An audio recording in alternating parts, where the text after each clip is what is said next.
Assalamualaikum warahmatullahi wabarakatuh.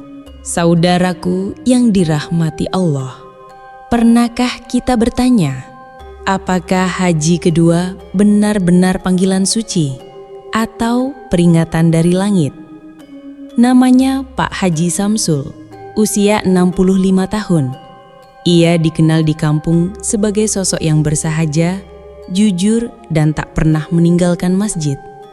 Istrinya, Ibu Haji Nunung, 59 tahun, adalah sosok penyabar yang sering mengisi majelis ibu-ibu pengajian. Rumah mereka sederhana, tapi selalu ramai oleh orang-orang yang datang meminta doa dan nasihat. Tahun itu, 7 bulan setelah mereka menikahkan anak bungsunya, keduanya mendapat undangan dari Allah untuk berhaji kali kedua. Rizki tak terduga dari hasil sawah yang laku mahal. Mungkin ini pertanda, ujar Pak Samsul pada istrinya. Mereka pun bersiap.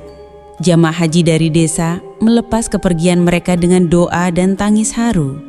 Saat hendak masuk ke mobil menuju bandara, seorang nenek renta tetangga datang tergopoh-gopoh dan berbisik pelan. "Pak Samsul, jaga hati dan jaga niat. Kadang yang kita bawa ke sana bukan cuma rindu." Pak Samsul hanya tersenyum. Ia pikir itu nasihat umum dari orang tua. Di Mekah segalanya berjalan lancar. Mereka melaksanakan tawaf, sa'i, sholat sunnah di Masjidil Haram, dan memperbanyak zikir. Malam-malam mereka penuh doa dan linangan air mata. Pak Samsul sering menangis saat melihat Ka'bah. "Ya Allah, Engkau panggil aku kembali, padahal aku ini hanya hamba penuh celah." Namun malam ketiga di Mekah, sesuatu yang ganjil mulai terasa. Pak Samsul bermimpi aneh. Ia berada di sebuah padang luas. Langit berwarna kelabu, tanpa awan, tanpa cahaya. Di depannya hamparan batu dan debu sejauh mata memandang. Lalu terdengar suara berat dan dalam memanggil, "Samsul bin Idris." Ia menoleh, tapi tak ada siapa-siapa. Suara itu terdengar lagi, kali ini lebih dekat. "Samsul, waktumu belum bersih." Pak Samsul terbangun dengan peluh dingin, tapi ia tidak berkata apapun pada istrinya. Ia hanya mengambil air wudhu dan melanjutkan tahajud seperti biasa. Keesokan paginya saat mereka bersiap untuk melaksanakan lempar jumrah, Pak Samsul tampak sedikit lesu. Namun saat Ibu Nunung bertanya, ia hanya menjawab lirih. Badan ini mungkin kaget sama cuaca, tapi hati tenang, alhamdulillah. Mereka tak tahu malam itu akan jadi malam terakhir Pak Samsul membuka matanya untuk waktu yang cukup lama. Pagi harinya, suasana kamar hotel masih sunyi. Ibu Nunung bangun lebih awal seperti biasa, bersiap untuk sholat subuh. Ia menoleh ke arah ranjang dan melihat suaminya masih terbaring. Wajahnya tenang, posisi tubuhnya tak berubah sejak semalam. Awalnya, ia mengira Pak Samsul hanya tidur nyenyak. Namun, setelah dipanggil 3 kali, tak ada respons. "Pak Samsul, sudah subuh, Pak." Sunyi. Ia sentuh tangan suaminya, masih hangat tapi tak bergerak. Nafasnya sangat halus, nyaris tak terasa. Jantungnya samar. Panik mulai merayap. Ibu Nunung bergegas memanggil staf hotel yang berjaga. Tak lama, tim medis lokal datang memeriksa. Satu persatu alat dikeluarkan. Hingga akhirnya dokter berkata pelan, "Dia belum meninggal, tapi juga tidak sepenuhnya hidup." Kalimat itu menggema di telinga Ibu Nunung. Ia terduduk, matanya membasah. Apa maksudnya? Petugas medis menyarankan untuk mengawasi kondisi Pak Samsul di kamar saja. Ia tak dalam kondisi kritis, tapi kesadarannya kosong. Tapi malam berikutnya, kejadian aneh mulai terjadi. Ibu Nunung terbangun saat pukul 2 dini hari karena mendengar suara seperti rintihan dari sudut kamar. Ia menoleh, Pak Samsul masih berbaring tapi wajahnya terlihat berbeda. Bibirnya bergerak pelan seperti berzikir, namun telinganya terlihat mengeluarkan embun seolah kamar dipenuhi kabut halus yang tak terlihat. Tiba-tiba, lampu kamar berkedip 2 kali lalu mati sesaat. Saat menyala kembali, ada bayangan seperti sosok laki-laki berjubah putih berdiri di sisi ranjang suaminya. Tapi saat Ibu Nunung berkedip, bayangan itu menghilang. Ia tak bisa tidur lagi malam itu. Ia duduk membaca surat Yasin sambil memegangi tangan suaminya. Air matanya tak henti menetes. Ya Allah, kalau dia sedang Engkau panggil, panggil dengan husnul khotimah. Tapi jika masih bisa kembali, kembalikanlah suamiku dengan sebaik-baiknya keadaan. Namun, doanya terasa seperti menabrak tembok tak terlihat. Pagi ketiga, salah satu petugas hotel yang berasal dari Indonesia mendekat dengan wajah cemas. Bu, maaf saya lancang, tapi semalam saya lewat depan kamar ini, saya dengar suara orang minta ampun lirih sekali. Tapi itu suara laki-laki. Apa suami ibu sudah sadar? Ibu Nunung menggeleng. Suami saya belum membuka mata sejak 3 hari lalu. Petugas itu terdiam, lalu berbisik, kalau begitu, suara siapa yang saya dengar dari dalam? Malam keempat, suasana kamar berubah lebih dingin dari biasanya. Angin lembut seperti menyelinap lewat celah jendela yang sudah tertutup. Langit di luar tampak gelap pekat meski bintang-bintang bersinar. Dan Pak Samsul menggumam dalam tidur panjangnya. Maafkan aku lupa. Dosa itu, aku lupa. Ibu Nunung menggigil, bukan karena takut, tapi karena tak mengerti. Dosa apa yang dia maksud? Bukankah hidupnya selalu lurus? Tapi mungkin memang tak semua dosa tampak seperti dosa. Dalam tidur panjang yang sudah memasuki hari keempat, jiwa Pak Haji Samsul seolah tersesat di antara 2 alam. Ia berdiri di sebuah tempat asing, padang pasir yang luas, langit kelam keabu-abuan, dan angin menderu seperti bisikan yang menyembunyikan rahasia. Di kejauhan, ada gerbang cahaya berwarna emas yang dijaga oleh 2 sosok berjubah putih. Pak Samsul melangkah pelan, kakinya terasa berat. Namun ketika ia semakin dekat ke arah gerbang itu, berhenti. Suara berat bergema bukan dari satu arah, tapi seperti datang dari segala penjuru langit. Pak Samsul terhenti. Cahaya di depannya meredup dan udara menjadi sunyi seperti ruang hampa. Kemudian muncul sosok tinggi besar berjubah gelap berdiri di antara dirinya dan gerbang itu. Kau belum diizinkan ke sini, katanya dengan nada dingin. Pak Samsul tertegun, matanya mulai berkaca-kaca. Kenapa? Bukankah aku sudah berhaji 2 kali? Aku selalu sholat, selalu memberi sedekah. Tapi suara itu menjawab tanpa emosi. Ibadahmu tak bisa membuka pintu ini sebelum kau mengingat apa yang sengaja kau lupakan. Di kamar hotel, tubuh Pak Samsul masih terbaring. Namun wajahnya kini lebih pucat, keringat dingin membasahi pelipisnya dan mulutnya komat kamit menyebut nama-nama asing.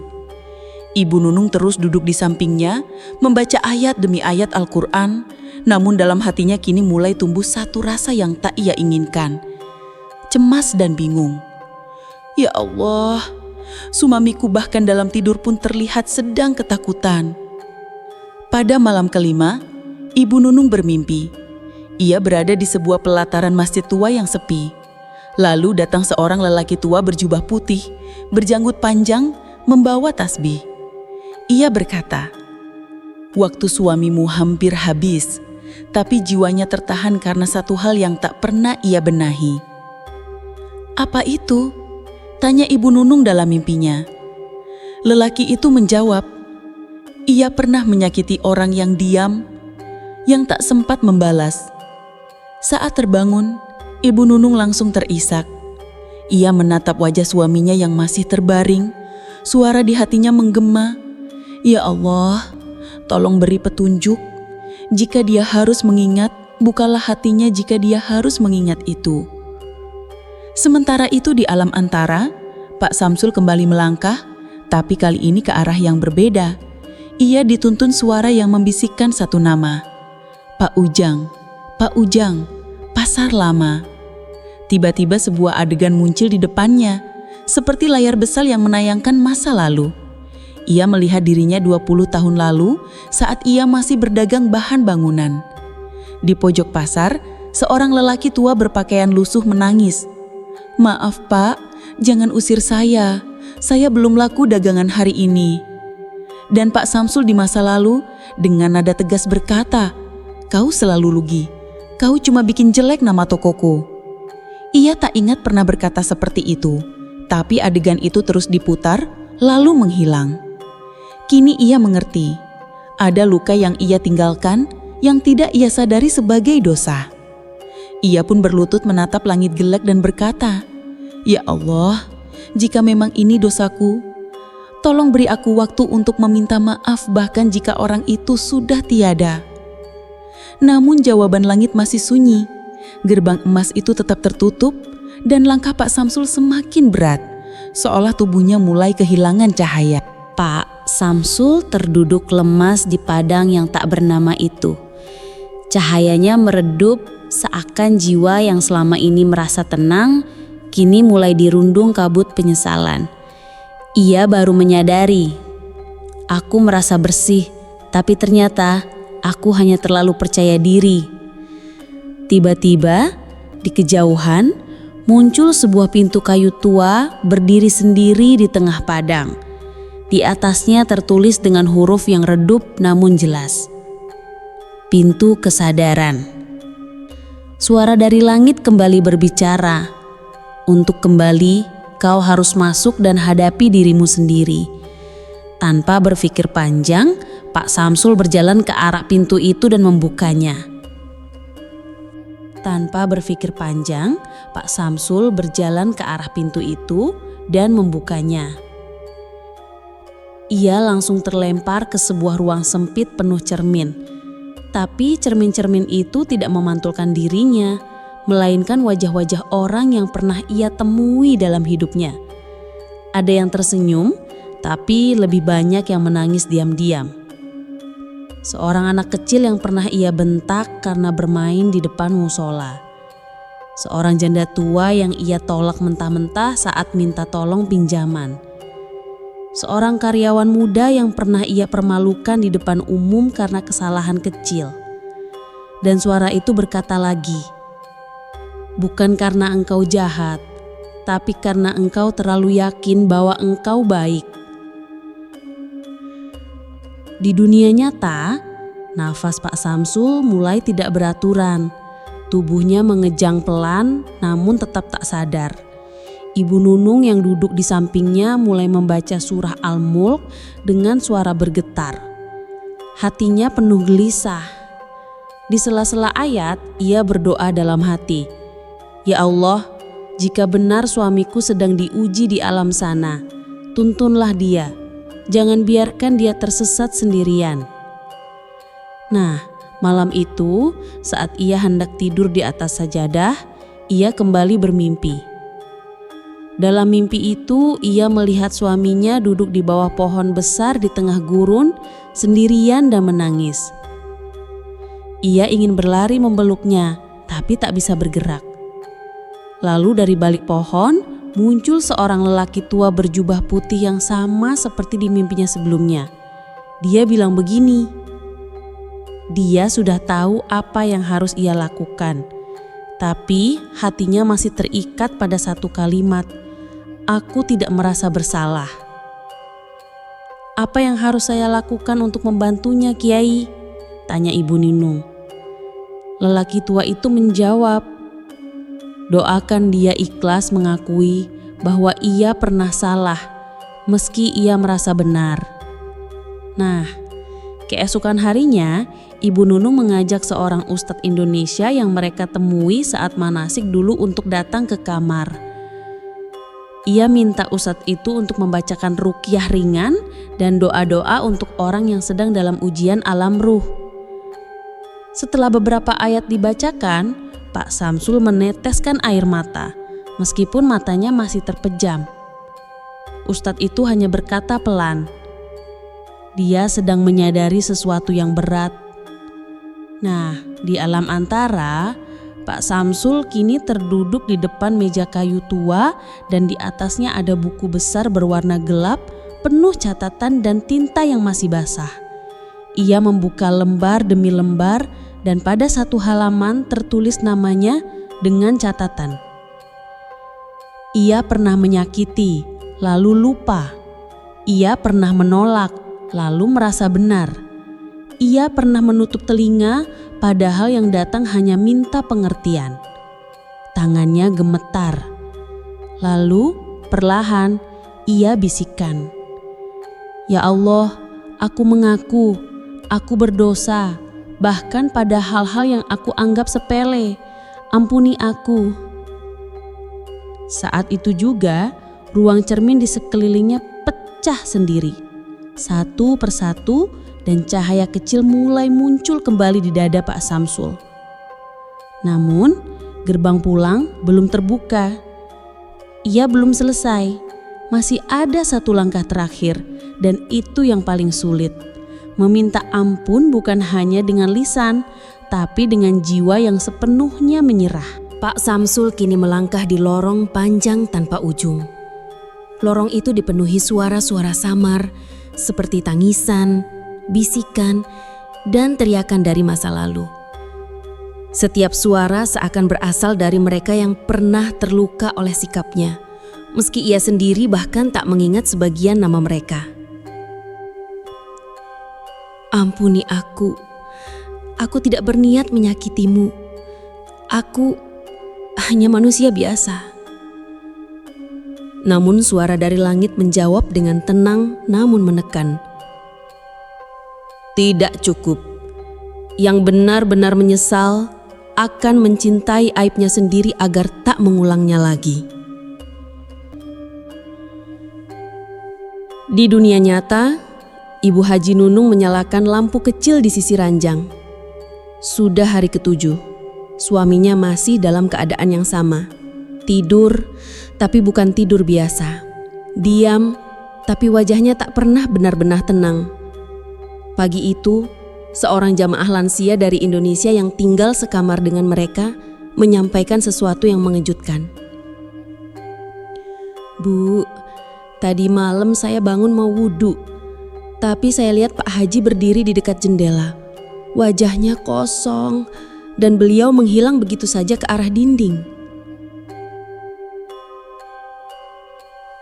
Ibu Nunung terpaku. Tapi tubuhnya masih berbaring di tempat tidur. Kejadian itu membuat Ibu Nunung makin sering membaca Al-Quran dan menangis saat sholat. Ia tak tahu lagi doa apa yang bisa membangunkan suaminya. Semua sudah ia lakukan. Ia bahkan menyedekahkan sebagian uang bekalnya untuk tukang bersih-bersih hotel. Namun, tak ada yang berubah.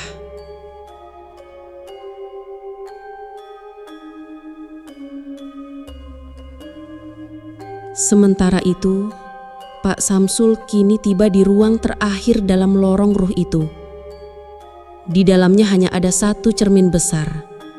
Dan untuk pertama kalinya, ia melihat bayangannya sendiri, namun bayangan itu menatapnya dengan wajah yang lelah, penuh luka, dan mata sembab seperti orang yang terlalu lama menahan tangis. Lalu cermin itu berbicara dengan suara lirih, suaranya sendiri. "Kenapa kau menuntut surga jika kau belum pernah benar-benar menyelami luka orang lain?" Pak Samsul gemetar. Ia berusaha melawan perasaan bersalah yang mulai menyesakkan dadanya. Tapi semakin ia menolak, semakin bayangan di cermin berubah menjadi lebih tua, lebih rapuh, dan akhirnya menghilang. Dan di bawahnya muncul tulisan yang hanya bisa terbaca saat ia meneteskan air mata. ampunan bukan milik yang meminta maaf dengan mulut, tapi milik yang menyesal sampai hati terasa seperti dipecah dan dihancurkan.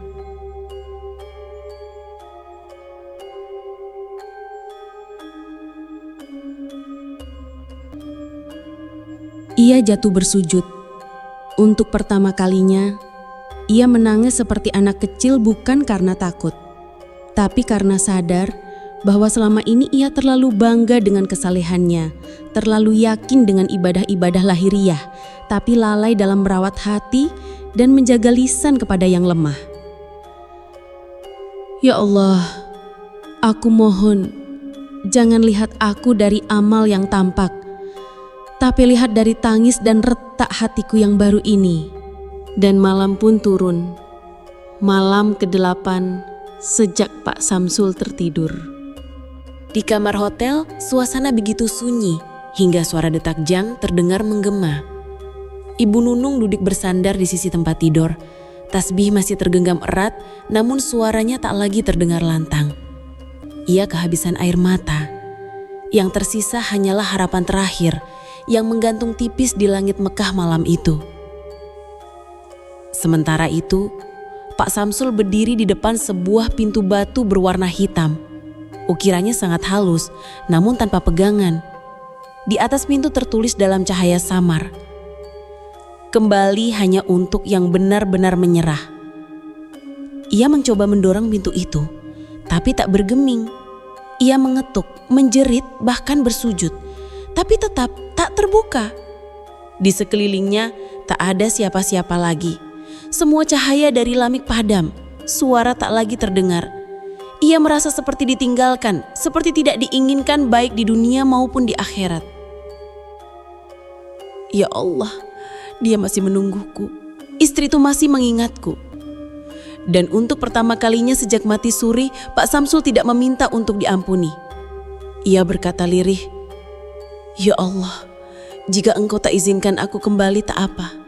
Tapi sampaikan padanya bahwa aku akhirnya sadar bahwa aku pernah merasa paling benar dan itu kesalahan yang paling besar. Aku ridho dan aku menyerah sepenuhnya." Saat itu, pintu batu mulai bergetar perlahan, seperti merespon suara dari hati yang benar-benar hancur. Lalu, samar-samar ia mendengar suara tangis yang sangat familiar.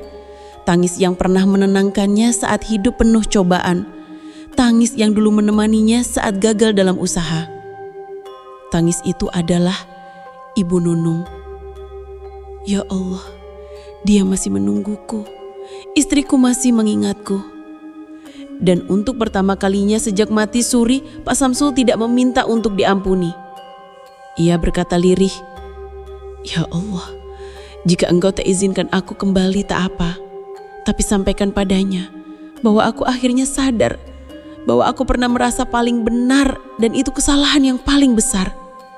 Aku ridho dan aku menyerah sepenuhnya." Saat itu, pintu batu mulai bergetar perlahan, seperti merespon suara dari hati yang benar-benar hancur.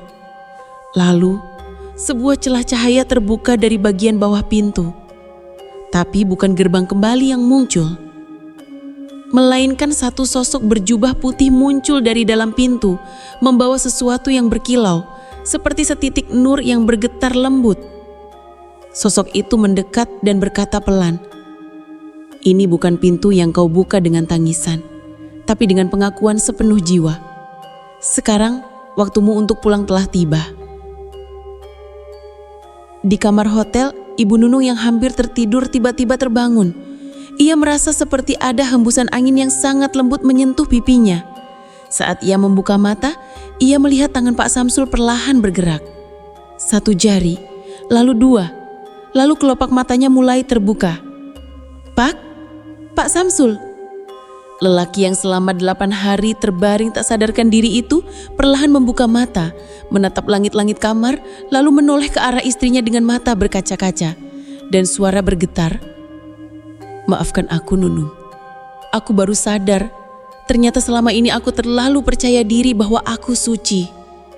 Dan Ibu Nunung tak bisa menahan tangisnya lagi. Pak Samsul kembali, tapi yang kembali bukan lagi orang yang sama.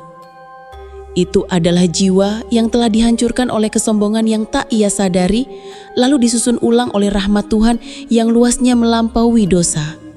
Tangisan Ibu Nunung memenuhi kamar hotel malam itu. Ia memeluk tangan suaminya erat, tak henti-hentinya mengucap, "Alhamdulillah, Alhamdulillah, ya Allah, terima kasih." Sementara Pak Samsul hanya bisa menatap langit-langit kamar dengan mata basah. Bibirnya bergetar dan suaranya nyaris tak terdengar.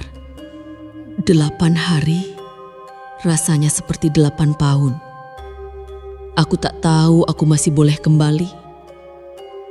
Hari itu pihak medis hotel pun tak bisa menyembunyikan keterkejutannya. Hasil pemeriksaan menunjukkan bahwa tidak ada kerusakan otak atau organ vital, padahal selama 8 hari tubuh Pak Samsul hampir tidak bergerak, hanya bernafas tipis seperti hidup di ujung benang yang nyaris putus. Namun yang paling berbeda bukanlah kesehatannya, melainkan sikap dan sorot matanya. Pak Samsul lebih pendiam. Ia banyak termenung, tapi setiap kali berbicara, ucapannya pelan dan dalam. "Ibu, aku ingin bertemu dengan semua orang yang mungkin pernah aku sakiti. Aku ingin pulang dan minta maaf. Meskipun mereka sudah melupakan, aku harus mengingatnya." Hari ke-10 mereka menyelesaikan rukun terakhir dan bersiap kembali ke tanah air. Di Masjidil Haram sebelum berangkat pulang, Pak Samsul berdiri lama di depan Ka'bah. Ia tak banyak meminta, hanya satu kalimat yang ia bisikan. "Ya Allah, jangan biarkan aku pulang hanya dengan tubuh, tapi biarkan aku pulang membawa pelajaran dari dunia yang tak bisa dijelaskan dengan kata-kata." Sesampainya di kampung, suasana menyambut mereka seperti biasa. Senyum, ucapan selamat, pelukan para tetangga, tapi semua orang menyadari ada yang berbeda dari Pak Samsul. Ia mulai mengunjungi orang-orang yang dulu pernah ia bentak, ia abaikan, atau ia jauhi tanpa sebab. Bahkan ia mencari keluarga Pak Ujang, pedagang tua yang dulu ia usir dari dekat tokonya bertahun-tahun lalu, dan menemukan bahwa Pak Ujang telah wafat sejak zaman dahulu. Di pusara yang sepi dan tua, Pak Samsul bersimpuh, berdoa dengan suara lirih. "Pak Ujang, maafkan aku. Aku pernah menyakitimu, dan aku terlalu sombong untuk menyadarinya saat itu. Semoga Allah memuliakanmu dan mengampuni kebodohanku."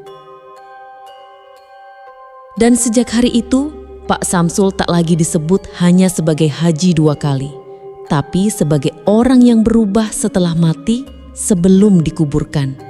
Ia mulai rutin memberi makan anak yatim, memperbaiki langgar tua, menyumbang tanpa nama, dan sering diam-diam menaruh amplop di bawah sajadah masjid untuk jamaah yang kesusahan. Bahkan ketika orang bertanya kenapa ia terlihat lebih sering menangis saat mendengar azan, ia hanya menjawab, "Karena aku pernah kehilangan waktu dan nyaris tak pernah mendapatkannya lagi." Di setiap pengajian saat diminta berbicara, ia selalu mengulang satu kalimat, "Jangan terlalu percaya bahwa kita baik hanya karena merasa tidak berbuat jahat. Bisa jadi yang membuat kita tertahan adalah dosa kecil yang kita anggap bukan dosa." Dan setiap malam sebelum tidur, ia membaca istighfar 1000 kali.